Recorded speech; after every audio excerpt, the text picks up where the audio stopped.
Welcome back into the closing segment of the College Football Every Game on the Board podcast with our next guest, Robbie Veno. Rob, welcome to the podcast. How are you? I am good today, Drew. How about yourself?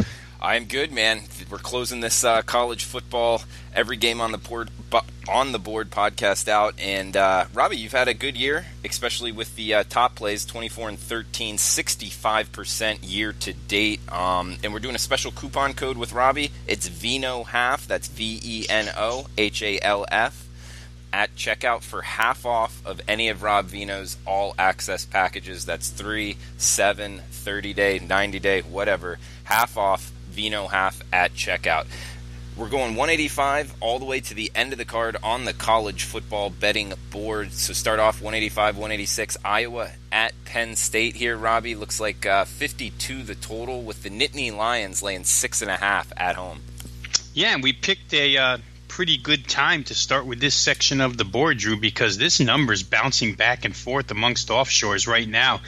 Saw a fast move to Penn State -7 about 10 minutes ago. Now we see as low as -6 at Chris, Iowa buyback. This other sevens came back to 6.5. So a little bit of two-way action here showing up on the Iowa-Penn State game here this afternoon.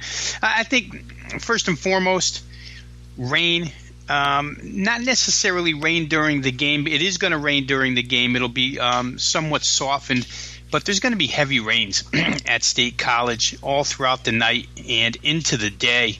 The 3:30 start time here, I think the percentages were down to about 56% chance of rain at that point. Like I say, it's probably going to rain throughout this game, just not as big of a chance as there is from what's a type of nor'easter that's coming through here Friday afternoon through Friday evening. You wonder about the field conditions here, Drew, taking that much water on before this game. We'll see if that has an effect. I love to throw these numbers out there, but let's throw this one out. If you bet Iowa State for the game, for the first half, and for the second half, every single week this year, you're 17-4 against the spread.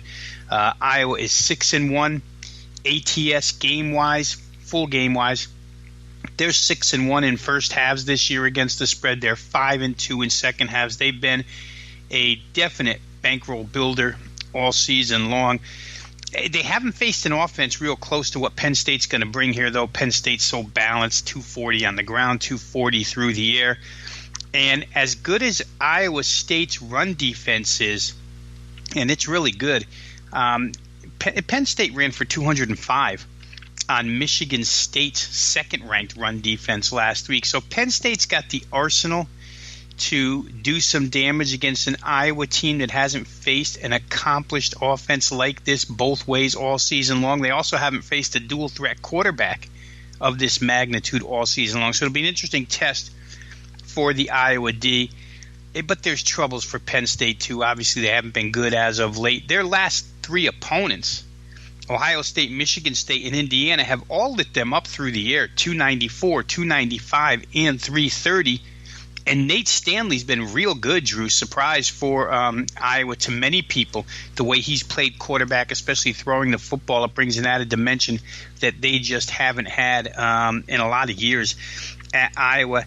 I think one telling number here, both of these teams have played Indiana the last 2 weeks. A couple weeks ago, Iowa went to Indiana and they won 42-16. Last week, Penn State went to Indiana. They barely escaped, 33-28.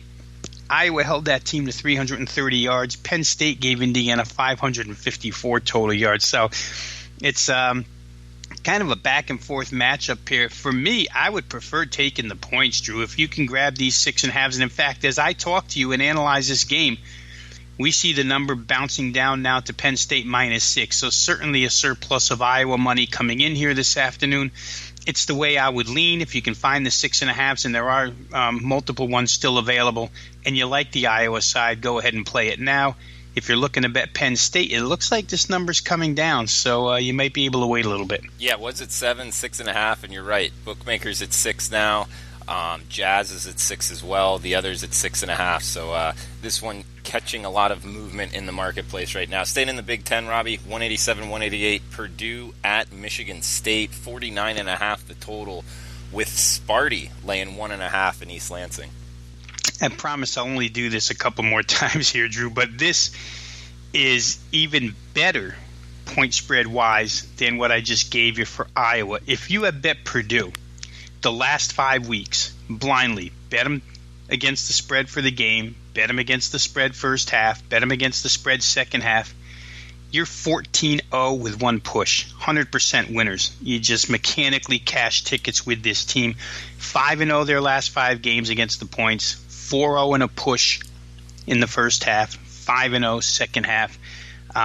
Michigan State's the antithesis of that. If you played them all 3 ways every game this season, you're 4-15-2, only 21% winners.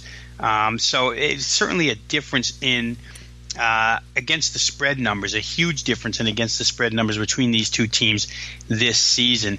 Michigan State's going to be the best overall defense by the numbers that Purdue sees this year. However, their defense is so skewed by the rush numbers. Drew, like I said earlier, this is a number 2 ranked run defense in the nation, but their pass defense is 117th, giving up 275, 276 yards per game.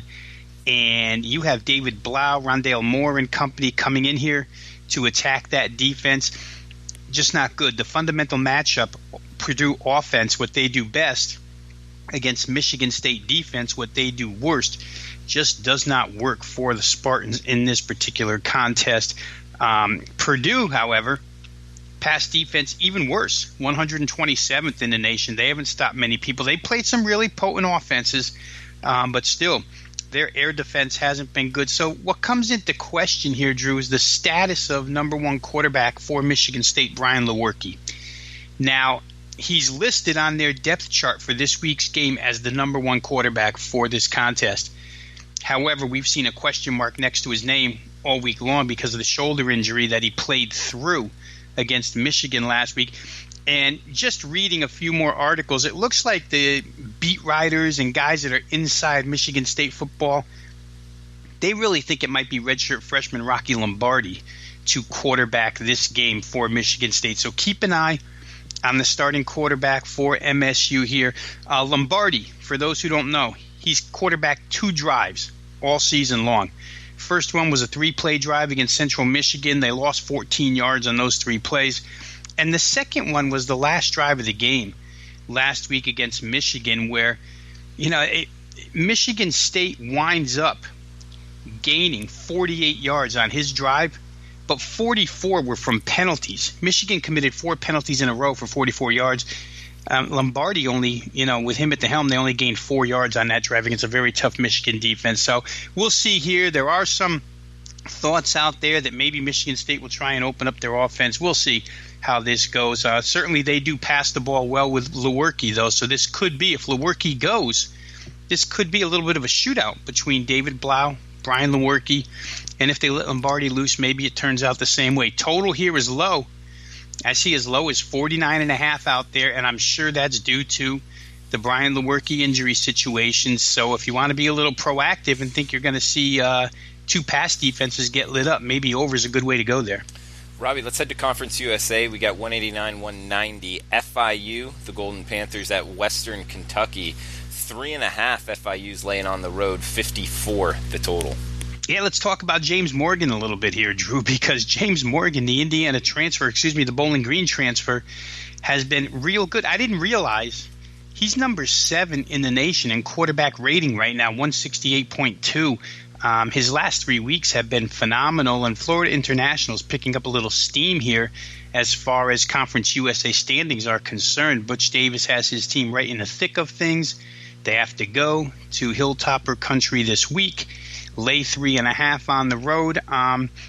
It's a difficult situation, I think, mindset-wise for Western Kentucky as somebody who had that game over the total last week and saw the way that game ended. For those who don't know, Western Kentucky set up to kick a game-winning field goal at the end of that game. The kick fell short, and ODU returned that missed field goal 91 yards, and on top of the 91-yard return got a face mask penalty. And what they did, obviously, was just set up for their own game-winning field goal and punched it in 137-35. Very tough loss for WKU. Davis Shanley at quarterback played as good as he's played all season long in that contest. But this might be a little bit different against FIU's defense, which has been tough. For those betting totals in Florida International games, they've played 4 straight under the number. And just to give you another little second half deal here for those who play these first half, second halves, that's why I throw these numbers out there. Florida International is 7-0 straight up in second halves. Butch Davis doing a great job as far as game adjustments are concerned, as indicated by this number. FIU 1-6, terrible against the spread in the first half, 6-1 against the spread in the second half. So obviously whatever Butch Davis is doing at halftime, like I say, to adjust game plans is working for this team. In the end, probably the Florida International ground game against Western Kentucky's run defense is the deciding factor here. FIU can run it now that they're healthy. They've got a two-headed tandem of Shondarius Phillips and Napoleon Maxwell that share the ball well, share the carries well, and have been putting up pretty good yardage for this team. So maybe that's the difference here. I think FIU's on the upswing. Western Kentucky probably not as bad as the 1-6 record indicates. Robbie, we head to the AAC 1-9-1, 1-9-2, Cincinnati at SMU. Looks like Cincy laying 8.5, 49.5 the total. Yeah, interested in SMU, the back half of the schedule here, Drew, because last week against Tulane, they got all of their starting receivers back that had been on the injured list. James Proch had been the number one receiver, is the number one receiver for SMU, but had to do everything on his own for about 3 days. In fact, to the point where head coach Sonny Dykes said that the quarterbacks were just targeting Proch and nobody else on the field, and it was getting a little bit easy to defend even though he was making so many catches. He was just getting an insane amount of targets. He's the only receiver that SMU QBs trusted. But Ben Hicks, who's now back to being the full-time starter, there's been kind of a back and forth between him and William Brown. It looks like Hicks is the guy right now. Now he's got the full complement back, and I'm just interested to see what this air raid offense does with all of their receivers healthy. They win last week against Tulane, underdog outright victory. Don't do much yardage-wise, though. Only 327 for the game, 291 through the year. The defense played real well, surprisingly, for SMU. And I think it's notable that SMU's played a really, in my mind at least, for their level of talent, a really difficult schedule. Played North Texas, who they're not better than. Played TCU in the second game of the year when TCU was really good. Played Michigan. They've played Central Florida. Cincinnati's done nothing wrong all season long and really didn't do anything wrong in their loss in overtime to Temple last week. But I'm just curious to see how SMU's offense evolves with all the receivers back for the second half of the season. Robbie, let's head to the SEC. We got Vandy at Arkansas. Maybe safe to say the bottom half of the SEC, maybe the bottom 2 teams in the SEC. With Vandy laying 1.5, 53 the total, Robbie. Yeah, we went through some absolutely horrible Vanderbilt defensive numbers last week. And they played Kentucky real well on the defensive side. They came off of a 3-game skid in SEC play where they allowed over 500 yards each and every game. And last week against Kentucky, 14-7, very respectable game played by Vanderbilt in that contest. They cover the number. Kentucky had been coming off a bye and seemed rested and ready to go ahead and maybe cover that number, but it didn't work out that way. Vandy holds them to 298 total yards. It's a little bit skewed, that number, Drew, because Kentucky only threw the ball 9 times. So 18 passing yards out of that 298. They did run for 280 yards on the Vanderbilt defense. So despite the fact that the number wasn't 500 plus allowed, I think the 280 on the ground speaks volumes when you combine that with 292 on the ground by Florida the week before, 219 from Georgia the week before. It's a Vanderbilt defense that right now is a little bit run down. Talked a little bit on the podcast yesterday about how to be careful and watch out for these teams that have not had a bye yet. Vandy's one of those. Vandy's bye does not come until next week, the November 3rd Saturday, which will make this their 9th consecutive game without a bye and a defense that's wearing down. could be troublesome against Arkansas. For those who are fans of the Netflix Last Chance U series, you probably know right now that Rakeem Boyd, who was I think he's featured in that Independence Community College series, season 3. Rakeem Boyd, next Michigan recruit, has taken over the starting job for Arkansas, somewhat due to injuries to Devah Whaley. But he's played quite a bit over the course of the last month, and he's averaging 7 a pop. So Vandy's run defense, I think, could be victimized by Arkansas here. Arkansas's turned to a freshman quarterback as Chad Morris tries to, maneuver pieces in his first season. I can't get behind Vandy right now, Drew. Arkansas is not a great way to go either. They haven't been a successful point spread team this year, but just the fact that it looks like Vanderbilt, which has been anchored on defense forever under Derek Mason, just the fact that defense has worn down such, and Arkansas does have a true running threat here, I think that could cause them problems. Robbie, heading to the Big 12, we got Kansas State heading on the highway to Norman to take on Oklahoma. 64 the total. The Sooners laying 24.5 at home. Yeah, it's been bumped up from 22, and probably for obvious reasons, Drew. I mean, you really don't want to be the Kansas State secondary against this Oklahoma passing game. Kansas State, in years past, they could do what they've attempted to do this year, which is Bill Snyder's history, which is to methodically slow down a game, grind down the clock, hang in there, cover numbers, even win straight up against teams that they're not supposed to beat. But that's just not happening for Kansas State this year. The offense, despite the fact that they have 2 veteran quarterbacks returning, has not been good, and they just don't have enough potency to keep up with somebody like Oklahoma, who scores on anybody. Question becomes, the number here, 24.5. I could see Oklahoma getting out real quick in this game and never looking back. Obviously, Lincoln Riley is one of those head coaches who does not take his foot off the gas pedal. Even when Oklahoma runs the football, it's still kind of like running up the score in the fourth quarter because they run the football so well. I don't know what KSU, aside from forcing turnovers, can do to prevent a blowout here. I think Oklahoma's fully focused. That Texas loss really woke them up. They got the bye at the right time. Can't play against Oklahoma in this case, Drew.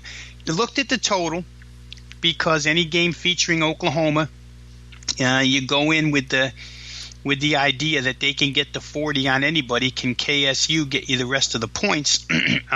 Oklahoma may be able to get more than 40 here, but 64 might be in too good of a place to make a bet either way. Robbie, in the Sun Belt, we got Arkansas State at UL Lafayette. Arkansas State laying 3 on the road, 70.5 the total. Can Arkansas State finally bounce back? What's your take on this one? Well, boy, they showed it last week, right, in that weekday game. Finally, the offense broke out, and it's what we were waiting for Justice Hansen to be Justice Hansen, waiting for Warren Wand and company to move the football the way we've seen them move it last couple of seasons. I don't know why it took so long up until last week, but against this UL Lafayette defense, which is absolutely brutal, 459 yards a game per game allowed. Lafayette, let's give them some credit, though. Good game last week played by their defense against Appalachian State. Certainly Appalachian, the much better team, goes in as a 25-point favorite, only scores 27 points for the whole game, and Lafayette allows 36 per contest. So the defense bowed up a little bit. I would consider that to be more of a mirage than a reality. I think the bettors in this particular case consider it more of a mirage than a reality, as indicated by the total and the way it's moved from 64 all the way to 70 and a half.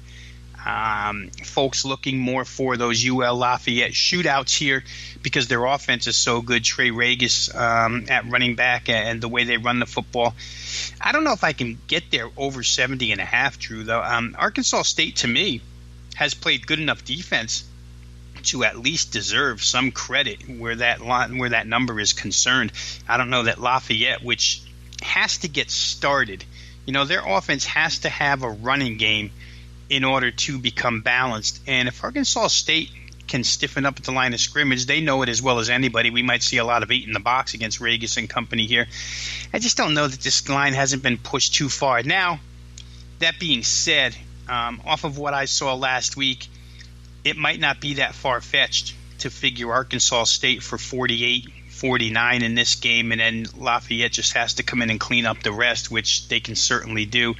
I think the line in this instance, only -3, to me appears real cheap. I've got one side in Arkansas State that, if you're coming from the angle that I'm coming from and you believe the offense is improved enough, then you've got a team that's far more balanced in all three phases than UL Lafayette is with their, run-oriented offense and not much of a defense. So to me, 3 looks cheap. Sun Belt contest, I would think that Arkansas State, the better of the two teams, worth a shot there. Yeah, I agree with you. We got 2 likely bottom 10 teams in Division I college football. New Mexico State at Texas State, 54.5 the total, 2.5 the Bobcats at Texas State laying at home. Yeah, I mean, are you willing to, Drew? I don't know that you could be willing to lay anything with Texas State right now. I mean, Everett Withers, to stop the laughter and the sarcasm here with Texas State, to his credit, Everett Withers has not done a bad job with this team. Let's remember that a couple of weeks ago against Georgia Southern on a Thursday night game, this Texas State defense pretty much clamped down on that Georgia Southern running game. And I think, I'm not staring at the numbers right now, but I'm pretty sure that it was the worst rushing production numbers Georgia Southern had put up all season long. Came against Texas State. They wind up losing that game just 15-13 because they're so inept offensively. They just can't get anything going. Withers, he wants to run that 80-plus plays per game. They want to get to the line and move it around with guys in space, that type of spread offense, but personnel just not working. Starts with the quarterback, runs all the way through the entire lineup. But defensively, boy, the last 2 weeks, much, much better. Louisiana Monroe with Caleb Evans is a potent offense. They only scored 20 against Texas State. New Mexico State has found a hot hand at quarterback. I said that last week. And it proved true again against Georgia Southern as that game winds up 48-31. But Josh Adkins at quarterback, one more time, 25 of 38, 295. So they are throwing it around pretty well right now. Just can't stop anybody whatsoever. It's kind of the theme of a lot of Sun Belt defenses. I took a look, Drew, at this game to go over the total, solely because I don't know that New Mexico State can stop anybody at this point in time, and at 54.5, the number looks very reasonable. Texas State might have shut down the one-dimensional Georgia Southern running game, but the weakness may be in the pass defense, and that's where New Mexico State's going to attack. So I'm still looking, maybe over 54.5 is the right way to go there. Robbie, heading to the Big 12, we got Texas Tech at Iowa State, 56 the total. Iowa State laying 3.5 in Ames. The great news for Tech is that Alan Bowman, their quarterback, was cleared to fly. So he will be the starting quarterback this week. He played last week, but it was a home game. He came back. I think that was a little unexpected too, Drew, his return to the lineup. It didn't really come across that news until very, very late, almost game time. And he winds up throwing for 408 yards. And when he's on the field, Texas Tech is as explosive as anybody. But Iowa State's been through the ringer this year, and they've come up roses in a lot of situations. Brock Purdy, their backup third-team quarterback, freshman quarterback, has stepped in and done an outstanding job. David Montgomery back now at running back. They can push it. I'm still not a firm believer in Texas Tech's defensive numbers. I knew, when we did these preseason forecasts, the Big 12 forecasts on Sportsmemo during the summer, indicated that Texas Tech probably would be a much improved defensive team off of the improvement that they made last year. David Gibbs, defensive coordinator, has been real good there. But I don't know that I believe wholeheartedly in the numbers, Drew. I think the numbers are still a little bit too low for what Texas Tech's defensive ability really is. Iowa State's multidimensional enough to expose it. I'm very, very surprised that the number has come down from 58 to 56. Maybe Iowa State can slow this game down, but I don't know. They're so capable of scoring points, and when you go into a Texas Tech game, the mindset is we have to get to the 30s to beat that team. because no lead's ever safe against Tech. So I don't know. To me, 56 a wrong move, and I may get involved with over 56 in that contest. Right, we've got a Mountain West fair here. Boise State at Air Force. Looks like the Broncos laying 9.5 on the highway, 58 the total. I'll tell you, Air Force last week against UNLV, they kind of dominated the game, yet weren't able to cover. Almost did at the end. But I think this Air Force team kind of catching stride here. Catching 9.5 might be worth a look, although Boise State, the more talented team. How do you feel betting this one? Yeah, I think both of them had weak defensive opponents last week. I mean, Boise State made it look too easy against Colorado State. They even had a freak touchdown where their running back fumbles, just happens to go right into a guy's hands who's running behind the play 2 yards. I think it was a punt return, as a matter of fact, and that went the distance. Colorado State just couldn't get out of their own way. And the same for UNLV defensively, couldn't get out of their way against a Air Force rushing attack and an offense that put up 572 yards. When's the last time we saw Air Force throw for 217? Yeah. That speaks volumes to, how poor UNLV's defense is. But I'm with you, Drew. Air Force has been through this quarterback carousel. Isaiah Sanders, Arian Wortham. Right now, they're at Isaiah Sanders, which is the guy I've thought all along. And it's somewhat due to injury that they wind up with Sanders. And it's due to injury that they had to go through this carousel. But Sanders is a good thrower of the football, and he's real good on that running that option offense. So I like him. And for the most part, like what Air Force has been able to do defensively the last few weeks. Navy, they played well. San Diego State, they played well. Last week, they got banged around in pass defense a little bit. But Brett Rippon and Boise State, they just haven't been consistent enough in their games this year to get behind them. Last week was one of those typical Boise blowouts, but they've been few and far between. I think I'd be with you here on Air Force plus the points. Like I say, what they've been able to do on the defensive side of the football so far the last 3 weeks has been fairly impressive and might be enough, because Boise still has to defend that triple option, and it's not that easy. With Sanders showing us last week that he can throw for 217, Boise's got to be thinking about that too. Robbie, moving down the card here, we got a big one in the ACC. Clemson at Florida State. Clemson laying 17 in Tallahassee, 51 the total. Listen, there's no way Willie Taggart should have opened his mouth to start the week off, Drew. I mean, you just can't. You're going to challenge 4 NFL defensive linemen and say that you don't think it, paraphrasing here, that it poses a threat that they can do not whatever they want to do, but that they can handle that. That's not going to happen. I think what Dabo Swinney said is more accurate when he said that he believes his offense, he said this before the last game against NC State, he thinks his offense is going to break out because they're capable of running it on anybody and they're capable of throwing it on anybody if they choose to stop the run. What's FSU going to stop here? I know it's a good defense, but so was NC State's up until last week. And Trevor Lawrence, the move to the freshman quarterback was the right move as the Tigers were to move on this season, and obviously they were looking at the bigger picture, the 14 playoff with Lawrence, but they do have such balance. And then the defensive side of the football, they mauled NC State last week. Now, NC State might not have been ready, tested-wise, battle-tested enough for that contest against Clemson, but it just goes to show you that when their mindset is right, they are one of the 4 best teams in the nation. FSU doing absolutely nothing to brag about offensively still. I mean, sure, they beat Wake Forest last week, but Wake Forest has absolutely zero depth on the defense due to injury at this point in time. In fact, you had them prior to the bye talking about how they just had no linebackers left. Now, a couple came back against FSU, but they're running around banged up. FSU, if they were any good, should have done more. I don't see any reason to bet on Florida State here, especially since they provide bulletin board material. I think at this point in time, for Clemson to stay involved in these rankings, they have to have these impressive performances against perceived decent teams in the ACC, because they're just not going to get a chance to play anybody good the rest of the way out. So I think foot's on the gas pedal here from Dabo Swinney, and Clemson wins going away. Robbie, we got Navy at Notre Dame up next, 54.5 the total, with Notre Dame laying 24 in South Bend, or actually this one in San Diego.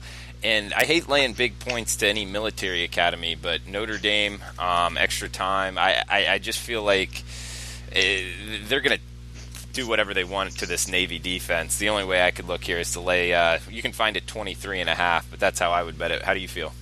Yeah, you have to worry about the Navy pass defense, too. I mean, ever since Ian Book was inserted at quarterback, the offense for Notre Dame has become so balanced, you don't know what to defend first.